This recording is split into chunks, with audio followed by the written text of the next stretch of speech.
নমস্কার, শিপ্রা টিউটোরিয়াল চ্যানেলে সবাইকে তোমাদের স্বাগত জানাই। আমি আজকে তোমাদের অষ্টম শ্রেণীর যে চতুর্থ অধ্যায়, যেটা হচ্ছে কি ঔপনিবেশিক অর্থনীতির চরিত্র, ঔপনিবেশিক অর্থনীতির চরিত্র, এই বিষয়বস্তুটা বা এই অধ্যায়টা আমি কিন্তু পুরোটাই আমার আলোচনা হয়ে গেছে। প্রত্যেকটা বিষয় আমি খুবই ডিটেলসে তোমাদের সঙ্গে আলোচনা করেছি। তো আজকে আমি সেই চতুর্থ অধ্যায়ে থেকে কি কি ধরনের প্রশ্ন আসতে পারে এবং তার উত্তর কি হতে পারে সেটা আমি কিন্তু আজকে আলোচনা করব। আমি তোমাদের প্রশ্নগুলো বলে দেব এবং উত্তরগুলো খাতায় তোমাদের লেখা থাকবে, আমি তোমাদের ছবি দিয়ে দেবো, তোমরা ভিডিও পজ করে খাতায় লিখে নেবে এবং অবশ্যই কিন্তু সেগুলোকে পড়তে হবে। এবং অবশ্যই আমার প্রত্যেকটা ভিডিও তোমরা যদি মন দিয়ে দেখো তাহলে কিন্তু এই সমস্ত প্রশ্নের উত্তরগুলো যখন তোমরা পড়বে দেখবে তোমাদের কাছে অনেকটা সহজ হয়ে যায়। তাই আজকে আমি তোমাদের চতুর্থ অধ্যায় কি কি প্রশ্ন আসতে পারে সেইগুলো আজকে আলোচনা করে নিচ্ছি। আচ্ছা, প্রথম আমি তোমাদের আলোচনা করব 1 নম্বরের জন্য কি কি ধরনের প্রশ্ন আসতে পারে।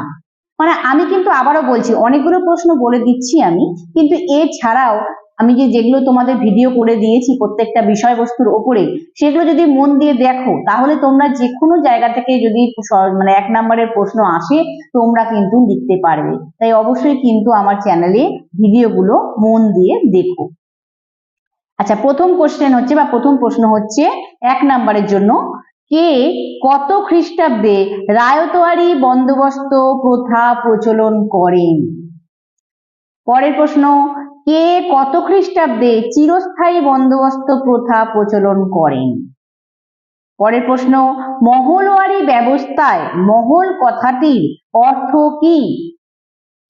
পরের প্রশ্ন, কোন ভূমি রাজস্ব ব্যবস্থায় মধ্যস্বত্বভোগীর অস্তিত্ব ছিল? মধ্যস্বত্বভোগী মানে হচ্ছে যারা মিডলম্যান, যারা মাঝখানে থেকে ইংরেজদের সঙ্গে চাষিদের মাঝখানে একজন ছিল, যারা মধ্যস্বত্বভোগী নামে ছিল, তারা কোন বন্দোবস্ত ছিল? আমি কিন্তু উত্তর দিয়েছি, তোমরা অনেকেই জানো যারা ভিডিও আমার দেখেছো। আচ্ছা, তাহলে কোন ভূমি রাজস্ব ব্যবস্থায় মধ্যস্বত্বভোগীর অস্তিত্ব ছিল? পরের প্রশ্ন, নীল দর্পণ নাটক কার রচনা? পরের প্রশ্ন, কোন ব্যবস্থার ফলে জমিদারদের জমির উপর স্থায়ী অধিকার জন্মায়? একটাই উত্তর না অনেক রকম ঘুরিয়ে আসতে পারে, তাই সেগুলো দেখবে অনেকগুলো উত্তর তোমরা কিন্তু মিল পাবে প্রশ্নের সঙ্গে, কিন্তু প্রশ্নগুলো কিন্তু ঘুরিয়ে আসতে পারে, সেটাকে বুঝে উত্তর লিখতে হবে। পরের প্রশ্ন হচ্ছে, বাংলার কোথায় প্রথম পাট কারখানা কত খ্রিস্টাব্দে তৈরি হয়? পরের প্রশ্ন, কত খ্রিস্টাব্দে কার নেতৃত্বে রেলপথ চালু হয়? সম্পদের বহির্গমন বলতে কি বোঝো? এখানে আমি একটা বিষয় বলে দিই, সম্পদের বহির্গমন বলতে তোমাদের 1 নম্বরের আমি যেমন প্রশ্ন দিয়েছি এটা আসতে পারে 1 নম্বরের প্রশ্ন হিসাবে, আবার সম্পদের বহির্গমন দিয়ে কিন্তু আমি 5 নম্বরের উত্তরও লিখিয়ে দিয়েছি, কারণ ওটা কিন্তু বড় প্রশ্ন হিসাবেও কিন্তু তোমাদের আসতে পারে, কারণ বিষয়টা তো অনেকটাই বড় ব্যাপার। তাই সম্পদের বহির্গমন বলতে কি বোঝো 1 নম্বরে এটা প্রশ্ন।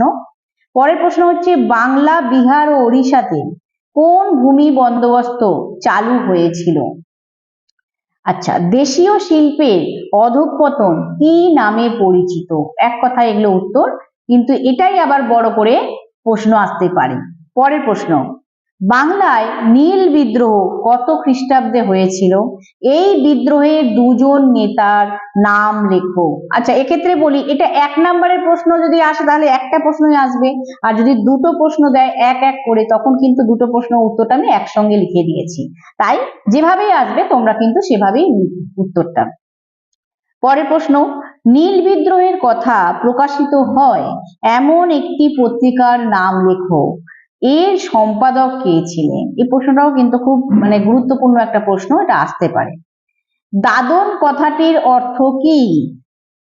ইজারাদারি বন্দোবস্ত কে প্রবর্তন করেন? কি কারণে গ্রামীণ হস্তশিল্পগুলি ধ্বংস হয়ে গেছিল? ভাবো, এটা কিন্তু 1 নম্বরের একটা উত্তর দিয়েছে, কিন্তু এই প্রশ্নটাই কিন্তু অনেক বড় হতে পারে।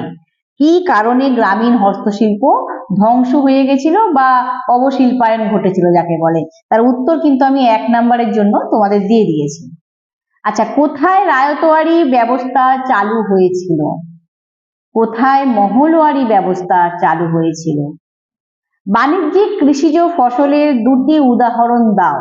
এক্ষেত্রে বলি যেমন থাকবে, দুটো দিতে পারে, তিনটেও দিতে পারে, তোমাদের সেই বুঝে তোমরা লিখবে, বা চারটেও দিতে পারে, সেই বুঝে তোমরা লিখবে। পরের প্রশ্ন হচ্ছে, কোন ব্যবস্থা 1857 বিদ্রোহে ব্রিটিশ শাসনকে রক্ষা করেছিল? কোন ব্যবস্থা? এটাও আমি কিন্তু উত্তর দেওয়া আছে। তো এই সমস্ত প্রশ্নগুলো হচ্ছে 1 নম্বরের জন্য আমি সম্ভাব্য প্রশ্ন এগুলো দিয়ে দিলাম। এছাড়াও কিন্তু প্রশ্ন আসতে পারে, তোমাদের আবারও বলছি, কিন্তু ওই যে বললাম যে প্রত্যেকটা ভিডিও যদি আমার মন দিয়ে তোমরা দেখো, তাহলে কিন্তু যেখান থেকেই প্রশ্ন আসবে তোমরা কিন্তু লিখতে পারবে। এই ভালোবেসে বিষয়গুলোকে, ভিডিওগুলোকে দেখো অবশ্যই। পরের প্রশ্ন হচ্ছে প্রশ্নমান 2, মানে 2 নম্বরের কি ধরনের প্রশ্ন আসতে পারে। আচ্ছা, এক্ষেত্রে বলি 1 নম্বরে যে শুধু এই তোমার এক কথায় উত্তর দাও বা 2-1 কথায় উত্তর দাও এরকমই আসে তা না, এটা জানো। শূন্যস্থান পূরণ আসতে পারে, ক স্তম্ভ খ স্তম্ভ মেলাও আসতে পারে, তারপরে ভুল ঠিক উত্তর লেখো আসতে পারে। সবই কিন্তু মোটামুটি তোমাদের এই প্রশ্নগুলো থেকে আসলে তোমরা লিখতে পারবে। মানে পুরোটা হয় যদি ভালো করে ভিডিওগুলো দেখো, তোমরা যেভাবেই প্রশ্ন আসবে তোমরা কিন্তু লিখতে পারবে, এটা আমার বিশ্বাস। পরের প্রশ্ন হচ্ছে, সূর্যাস্ত আইন কাকে বলে? 2 নম্বরের জন্য আমি কিন্তু প্রশ্ন দিচ্ছি, খুব ইম্পর্টেন্ট একটা প্রশ্ন, সূর্যাস্ত আইন কাকে বলে? পরের প্রশ্ন, কৃষির বাণিজ্যিকীকরণ বলতে কি বোঝো? পরের প্রশ্ন, দাক্ষিণাত্য হাঙ্গামা বলতে কি বোঝায়? এটা বিষয়ে আমি বলি, এই দাক্ষিণাত্য হাঙ্গামা দিয়ে আমি কিন্তু 2-3টে প্রশ্ন আমি তোমাদের দিয়েছি, বিভিন্ন ভাবে কিন্তু এটা আসতে পারে। এটা 2 নম্বরের জন্য আসতে পারে একরকম লিখবে, 3 নম্বরের জন্য আসলে একরকম লিখবে, আবার 5 নম্বরের জন্য আসলে আবার আরেক রকম লিখবে। মানে দাক্ষিণাত্য হাঙ্গামাটা কিন্তু বিভিন্ন ভাবে আসতে পারে। তাই দাক্ষিণাত্য হাঙ্গামা বলতে কি বোঝায় আমি 2 নম্বরের জন্য ছোট করে তোমাদের দিয়েছি, তোমরা উত্তরটি লিখে নিও। অবশিল্পায়ন বলতে কি বোঝো? এটাও 2 নম্বরের জন্য আসতে পারে। সম্পদের বহির্গমন বলতে কি বোঝো? দেখো, সম্পদের বহির্গমন প্রথমে 1 নম্বরের জন্য আমি একটা দিয়েছিলাম, আবার 2 নম্বরের জন্য দেখো সম্পদের বহির্গমন বলতে কি বোঝো আমি তোমাদের লিখিয়ে দিয়েছি। আবার সম্পদের বহির্গমন কিন্তু 5 নম্বরের জন্য তোমাদের লিখিয়েছি। মানে এর থেকে বুঝতে পারছো তো, একই প্রশ্ন কিন্তু বিভিন্ন ভাবে আসতে পারে এবং তার উত্তরগুলো কিন্তু ততটা পরিমাণে হবে, যতটা নাম্বার হবে সেই অনুযায়ী কিন্তু উত্তর লিখতে হবে। তোমরা কিন্তু মানে 1 নম্বরের প্রশ্ন চাইলো আর 5 নম্বরের মতো লিখে ফেলতে পারবে না, আবার 5 নম্বরের প্রশ্ন চাইলে 1 নম্বর বা 2 নম্বরের মতো লিখলেও হবে না। তাই উত্তরগুলো কিন্তু মন দিয়ে দেখো। পরে হচ্ছে 3 নম্বরের প্রশ্ন কি কি আসতে পারে, এটা আমি প্রথম প্রশ্ন বলছি। বাংলা কৃষক সমাজের ওপর চিরস্থায়ী বন্দোবস্তের কি প্রভাব পড়েছিল?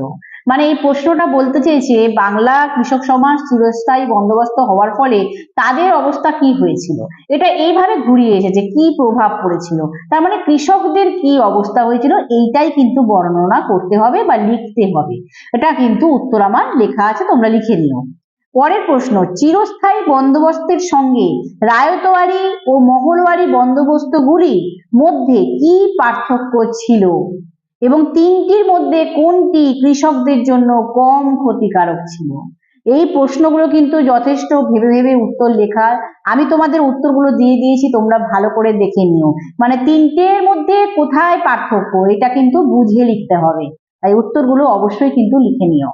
পরের প্রশ্ন, ভারত কিভাবে ব্রিটিশ সাম্রাজ্যের রত্নে পরিণত হয়? খুব গুরুত্বপূর্ণ একটা প্রশ্ন, ভারত কিভাবে ব্রিটিশ সাম্রাজ্যের রত্নে পরিণত হয়? এটাও কিন্তু 3 নম্বরের জন্য আসতে পারে। প্রত্যেকটা বিষয়বস্তু আমি যেগুলো বলছি সবই কিন্তু তোমাদের ভিডিওতে আমি আলোচনা করে দিয়েছি, আর আমি তো এখন শর্ট ভিডিও তোমাদেরকে দিচ্ছি বানিয়ে বানিয়ে, যাতে তোমাদের কাছে আরো সহজ ব্যাপারটা হয়ে যায়। তাই দেখবে প্রত্যেকটা বিষয়বস্তু তোমাদের যেগুলো প্রশ্ন উত্তর আলোচনা করছি ওগুলো কিন্তু শর্ট ভিডিও আমার বানানো আছে, ওগুলো থেকেও তোমরা কিন্তু দেখতে পারবে। পরের প্রশ্ন হচ্ছে, ভারতে কোম্পানি শাসন বিস্তারের প্রেক্ষিতে রেলপথ ও টেলিগ্রাফ ব্যবস্থার বিকাশের তুলনামূলক আলোচনা করো। মানে এই প্রশ্নটা কিন্তু একটু বুঝে লিখতে হবে, বলতে চাইছে যে ভারতে যখন ব্রিটিশরা শাসন বিস্তার করেছিল, ব্রিটিশদের এই দুটো প্রযুক্তি মানে রেলপথ আর টেলিগ্রাফ আবিষ্কার করার ফলে তাদের কি উন্নতি হয়েছে, দুটো বিষয়কে তুলে ধরতে হবে। এই প্রশ্নটা কিন্তু এটাই চেয়েছে। তুলনামূলক আলোচনা মানে কিন্তু পার্থক্য নয়, মানে রেলপথ আবিষ্কার করে ব্রিটিশদের কি সুবিধা হয়েছে আর টেলিগ্রাফ ব্যবস্থার আবিষ্কার করে ব্রিটিশদের কি সুবিধা হয়েছে, এই বিষয়বস্তুটাই কিন্তু এখানে লিখতে হবে। আমি তোমাদের লিখে দিয়েছি, তোমরা লিখে নিও। পরের প্রশ্ন হচ্ছে 5 নম্বরের জন্য, আচ্ছা 3 নম্বরের আর কয়েকটা প্রশ্ন বলে দিই। সেটা হচ্ছে কৃষির বাণিজ্যিকীকরণের সঙ্গে কৃষক অসন্তোষ ও বিদ্রোহের সম্পর্কের নিরিখে দাক্ষিণাত্যে তুলো চাষীদের বিদ্রোহকে তুমি হাঙ্গামা বলবে কি?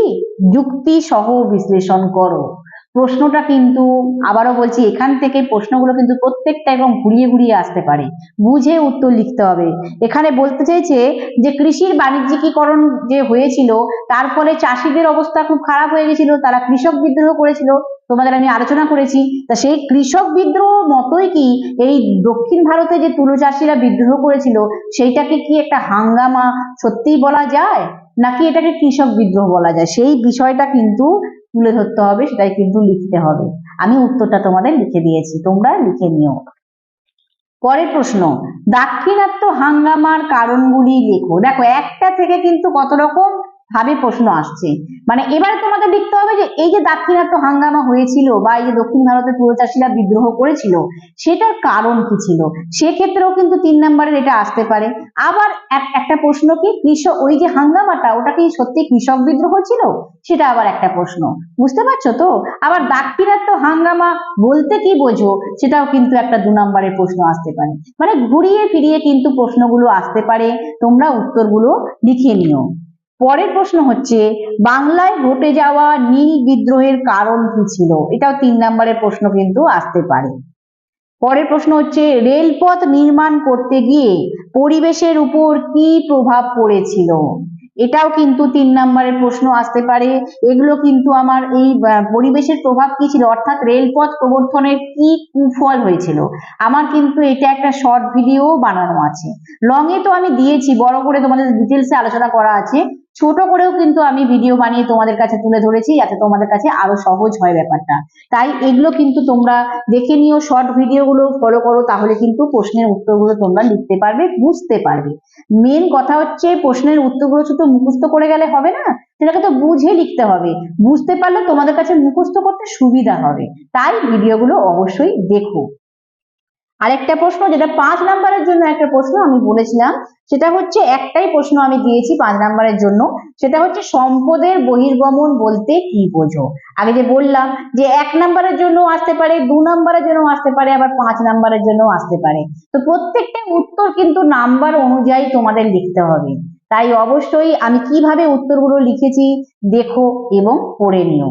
আর আরেকটা কথা বলি, যেগুলো 3 নম্বরের জন্য তোমাদের প্রশ্নগুলো তোমাদের আলোচনা করলাম, সেই প্রশ্নগুলো কিন্তু এর উত্তরগুলো মোটামুটি আমি যেরকম দিয়েছি তাতে তোমাদের 5-এ আসলেও কিন্তু তোমাদের লিখলে নাম্বার পেয়ে যাবে। তাই মোটামুটি সব রকম ভাবেই পড়ো, এগুলো 5-এও আসতে পারে, 3-এও আসতে পারে।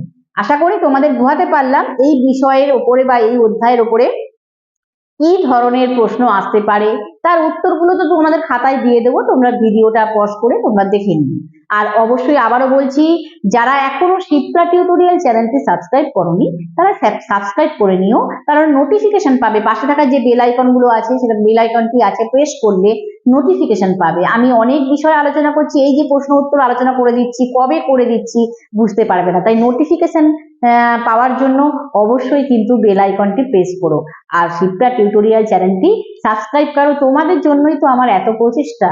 তাই অবশ্যই তোমরা মন দিয়ে আমার বিষয়গুলোকে দেখো, ভালোবাসো ইতিহাসকে, ইতিহাস নিয়ে আনন্দ করে পড়াশোনা করো। এইখানেই আমি এই বিষয়বস্তুর উপর আলোচনা শেষ করছি। আর এটা বলেও দিচ্ছি যে চতুর্থ অধ্যায় প্রত্যেকটা ক্লাসের 6, 7, 8 তিনটে ক্লাসেরই কিন্তু আমি চতুর্থ অধ্যায় বা 4th চ্যাপ্টার আলোচনা করলাম এবং তার প্রশ্ন উত্তরও কিন্তু আমি তোমাদের আলোচনা করে দিলাম, প্রশ্ন উত্তর তোমাদের দিয়ে দিলাম। এরপরে কিন্তু আমি 5ম অধ্যায় চলে যাব। তো এখানে আমি আমার আলোচনা শেষ করছি। নমস্কার।